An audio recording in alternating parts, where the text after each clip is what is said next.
Good morning, guys. Good night, good evening. Wow. It's been a long day. If you missed the video I did a little bit earlier on if you were scammed out in Lupex, there are steps to take. I will be leaving it up. But Gemz has way more information on it than I do. And I'll be honest with you guys, I wasn't even in Lupex anyway. Not because I was, good at picking out a scam. I just didn't have the money to get into it, so I didn't until I was lucky. But not everyone was as fortunate as I was. So there may be a possible recourse for you to get, at least a partial refund. I don't know if I would hold your breath for a full refund, but we'll see what happens. Now, what I really wanted to talk... before I get into that, sorry. CryptoMedic, on August 1st, we are doing a huge streaming event to raise awareness and some donations for mental health issues, namely like post-traumatic stress disorder. And it's not just for military guys. It's for everybody. Anyone can get this disease, and it's a real thing. So we're going to be raising a little bit of awareness on that, and more than that, I think is like some treatments and some stuff that you can do. We're going to have some links to some great organizations that are charity organizations that if you want to make a donation directly to them, we will have their links. It is not coming to us. It would be directly to them. And we would definitely appreciate anything that you guys can spare for these particular organizations. Again, that's going to be on August 1st, but I'll be speaking about a little bit more about that as it gets a little closer. Anyway, let's get down to business. Enough of the fluff, the intro fluff.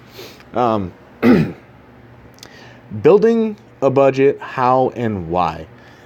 So as you guys know, I like strategies. I like doing numbers. That's what I like to do. And the most important strategy you can ever do is not for any particular game. It's for yourself, your budget, your wallet, your bank. And I did do a video on this a long time ago when I was still new to making videos, and quite honestly, it was garbage. But you live and you learn, and you get better every day, right? So building a budget, why do you do it? Well, I believe that if you don't have a plan, if you fail to plan, then you plan to fail. So I spent a lot of time thinking about what I'm going to do next, very strategic in that sense. I love to play chess. And I do love my games, but I don't lose sight of the overall focus, the overall goal, right? And the overall goal is to make money. And I believe the best way to do that is getting good long-term buys. So when I buy a coin for long-term, I'm planning on holding it for at least 6 months. So keep in mind that at least 6 months, that's what I consider long-term. If not more, a year, 2 years, something like that. Obviously we can't see into the future, but if we find a project that we really believe in and we believe that has, they actually have the potential and can do it and pull it off to where in a couple of years this thing is probably going to be worth $4 or $5 and we can pick it up today for a nickel, or we can pick it up today for 60 cents, I've got the patience. I can wait. I'm fortunate that I have a job where I can pay my bills. So that is the long-term buy. That's the long-term strategy. But let's go ahead and get into it. Before you start doing anything in crypto, you really need to sit down and work out two budgets. One thing to keep in mind is right now the markets are extremely bearish. And so for those of you who are really new, and yes, I did have a person reach out to me for a little bit of help. And I wrote out this whole message to her and pretty much just copied and pasted it into the memo pad here because I realized that she might not be the only one that has this question and doesn't really know what I meant by, is it in your budget? So you're going to sit down, and this is for you. It's your personal budget, okay? But I want you guys to sit down and do it. Okay, I know no one likes to do it. It's not fun sitting down and writing out your expenses and looking at all that shit, but you need to do it. It's very, very important. Otherwise you're going to have way too much month at the end of your money, and no one likes that. So the first budget you are going to sit down... Oh, sorry, I'm getting ahead of myself. Keep in mind, guys, right now the market is extremely bearish. So everything is down. Actually, today it's been bullish. It's been, there's a lot of green on the boards today. But overall, the market is bearish, and it has been for quite some time, and it probably will be for the foreseeable future. And it is what it is.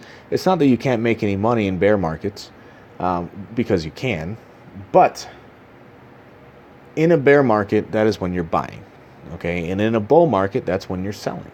So in a bear market, you're going to want to get comfortable with positioning yourself. So when you buy your coin today, you're not looking to sell it tomorrow, or a week from now, unless you're doing some swing trading, right, on different exchanges, buying low on one exchange and selling high on the other exchange to buy back in low on the first one, or even staying on the same exchange. That's different. That's different. So get in the mindset of you're going to be buying, you're going to be turning your fiat into Bitcoin, into Ethereum, into, Litecoin, into fucking Doge if you're crazy. Actually, I still love Doge. Doge is fun. It doesn't do anything. It's just fun. But you want to make a personal budget for yourself. So like your income from your job, your income from your inheritance, your income from, the welfare program, whatever it is. I don't judge. I really don't. But you're going to want to sit down and you're going to look at that income, and then you're going to look at your debts, your bills, right? And hopefully your income is higher than your bills, because otherwise you're going to have to get more income. And I'll tell you, crypto is not the fast way to do that. It is a good way to do that, and it can happen fast at times, but overall, don't go in expecting this. So you're going to sit down and you're going to, look at your income, look at your bills. Whatever's left over, that is what we call play money. You can do whatever you want with it. Pay your bills first, and then you've got, whatever. So let's say you bring in $2,000 a month, and your monthly expenditures are $1,200. Well, now you've got $800 in play money. I would really seriously recommend you only spend about a quarter of that play money in crypto. So if you go too heavy, an extra expense might pop up. Maybe you blow out a tire and need to buy a tire. Well, you spent, $600 of your $800 play money on crypto, and another, $100 on a date night or something. And now you're down to your last $100, and you got to pick up a couple tires. But it is your money. It is what you're comfortable doing with. So whatever it is that you do, just make sure you've got a plan about it. I do 25% of my play money every month. But if you're comfortable with more, then that's, more power to you.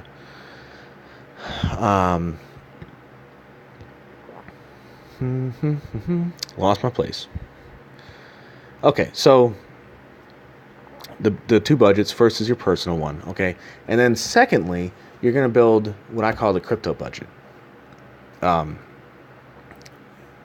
what you're trying to do is you're trying to figure out your percentages that you want and what you want those percentages to be. X percentage into long-term holds, Y into reserves, Z for quick flip speculation kind of stuff. Or games like P3D and FOMO. Stuff like that. What I personally do is I split them in quarters, right? So 25% for long-term speculation. These are your hydros, these are your mandalas, your zebbies, stuff like that. So 25% of it is for long-term holds. And I buy them and I stick them in my wallet and try not to think about them too much, unless it is a coin that I look at the chart graphs, and I notice a lot of fluctuation within, a decent amount, it regularly goes up to this and regularly goes down to that and then back up to this and down to that, looking for that roller coaster.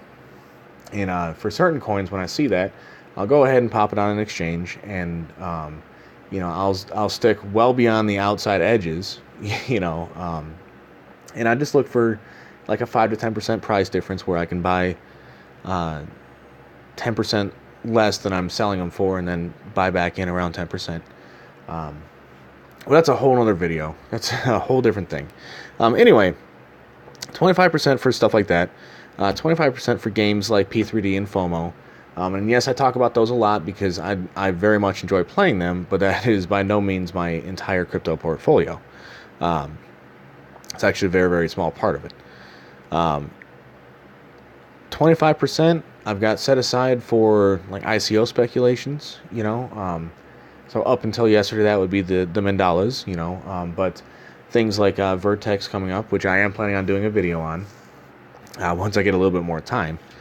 But you know, things like that. They're not on the exchanges yet, but they're solid, promising projects for, you know, a year from now. And then I do 25% in reserves. These are just straight Ethereum, straight Bitcoin, stuff like that. And keep in mind the 25% rules. They're guidelines. They're not hard and fast rules for me. I don't stress out if I do it and I find out I actually have 27% in ICOs. My ICO speculation fund, right? I don't worry about that, you know, but if I see a huge discrepancy, you know, like 33%, you know, here and then 20% there, you know, I might go ahead and sell some of those coins, if they're one of the ones you can sell, and move that over to the appropriate fund.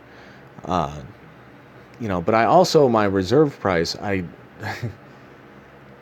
like that a lot because I can keep it at a certain dollar amount and not necessarily a certain Ethereum amount. So let's say, you know, my reserve, you know, my budget's $1,000, right? So that means following this plan, I should have around $250 in Ethereum or Bitcoin or Litecoin, one of the big ones. You know, so I should have $250 in that, but I really have like 400. You know, and at the same time, my long-term speculation game is kind of down, right? Well, what I would do in that case, I'd go take $150 and drop it into 3 different coins, split them up $50 each into 3 other promising coins, you know, and do it like that, kind of even the books, right? So if Ethereum, the value in Ethereum is going up, for example, you know, I can take some of that Ethereum, you know, like 0.01 or something like that, and go buy some tokens with it to make it right. But that's just me. That's what I do. You know, for example, last week I redid my budget and I had $100 extra in my Ethereum reserve funds, and so I bought some arbitrage. You know, now if I should have $250 and I really only have like $100 in Ethereum when I redo this budget, what I'll do is I'll sell some coins to make that right.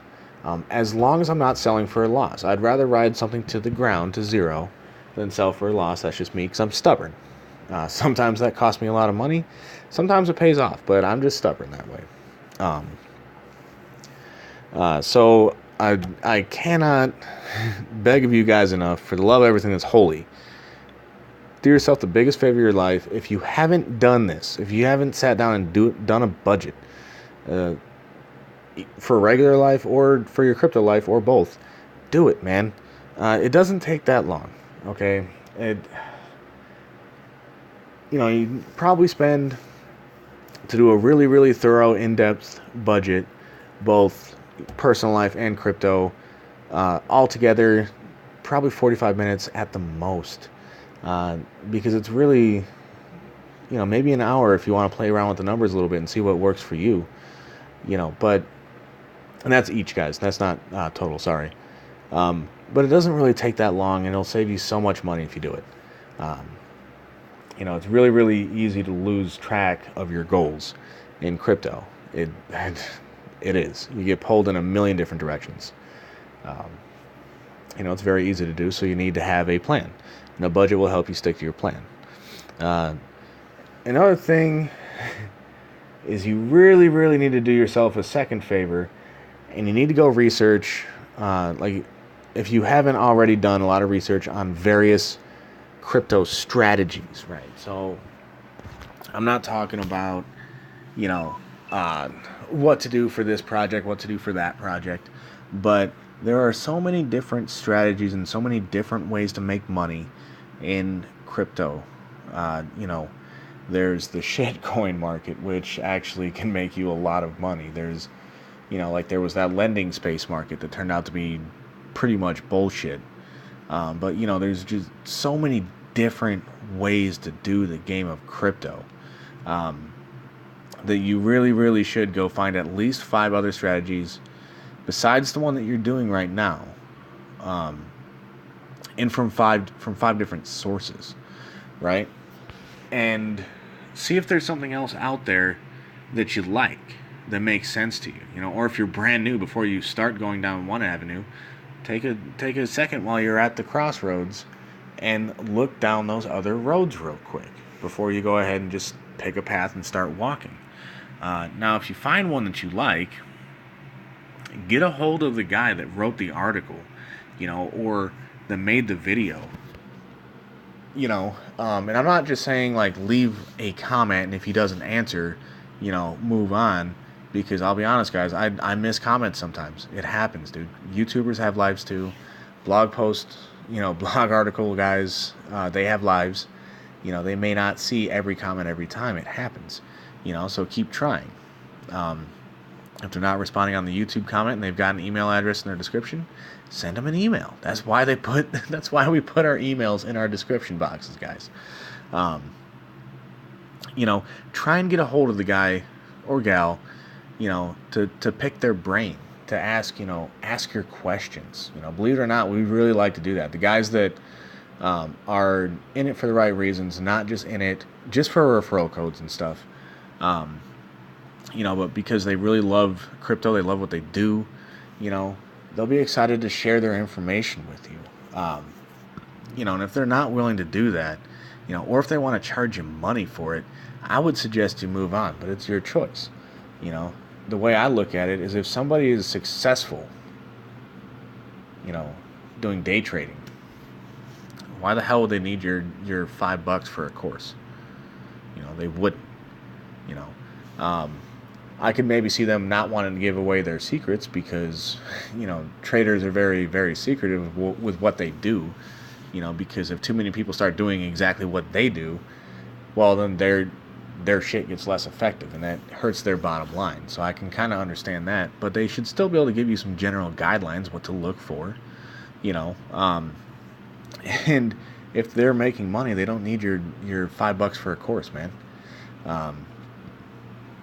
They may be way better salesmen than they are at trading or, you know, speculations or whatever the hell it is that you find that you like. You know, so go try and research at least 5 different things, you know, because you never know if you're going to find a better strategy that works better for you, you know. And I don't care how successful I am with what I do. You may not have the same success that I do. Maybe we just have a little bit different mentality, you know, and you just don't see the same things that I do. You know, that doesn't mean that you're no good at crypto. Just maybe look at something else, you know. So, kind of a longer video, guys, and it's a little dry and informative, rather than my usual stuff. But, you know, I'd gotten these questions from this person, you know, and she was asking me a lot of questions, and I'm more than happy to help, but it kind of got me thinking, like, well, shit, if she's got these questions, you know I had these same questions. I wonder how many of you guys have them too, you know. So if you're new, you're not really sure where to start with a budget, and then start researching different strategies. If you've been at it for a while and you're not making any headway, you know, and you don't have a budget, go do a budget. If you do have a budget, well, start looking at some other stuff, you know. There's so much things that you can do in crypto. It's crazy. You know, so what I do and what WPI does may not work for you. You know, of course, a lot of what we do is long term, you know, so you're not going to see the results right now in a bear market. You're going to see the results when it turns bull, but for right now, I know it's kind of hard to keep the faith. You know, everyone has those moments where you're just like, damn, you know, I've got this money over here. It's not really doing anything. Should I sell to get into something else? And it's really up to you. It's a very deeply personal thing. But just the easiest way to lose money in crypto is to rush into stuff. Without looking into it, without doing your own research. And don't just listen to me. I'm a fucking voice that's coming out of your computer or your phone or something. I'm not trying to lead anybody wrong or astray or anything like that. But at the end of the day, what you do with your money is your choice and your responsibility. So why wouldn't you take the time to do a little bit more research before you jump in? I just don't want to see people making stupid decisions. I know I've made a lot of stupid decisions in crypto. A lot of people have. There's no shame in that. You learn. As long as you learn. If you keep doing the same shit over and over, then yeah, you might want to knock it off. But if you make a mistake and you learn from it, then it was worth it, in my opinion. So that's all I've got for tonight. It's been a long day. I'm pretty tired, guys. A lot of really good stuff, though. We've got a lot of stuff coming down the pipes for WPI, and for Evolution and all this other stuff. So I'm going to go ahead and end it on that. Have a great night. Or for those of you on the other side of the world, hope you have a good day and a good morning. Don't forget to eat your breakfast. Brush your teeth. Jarhead out.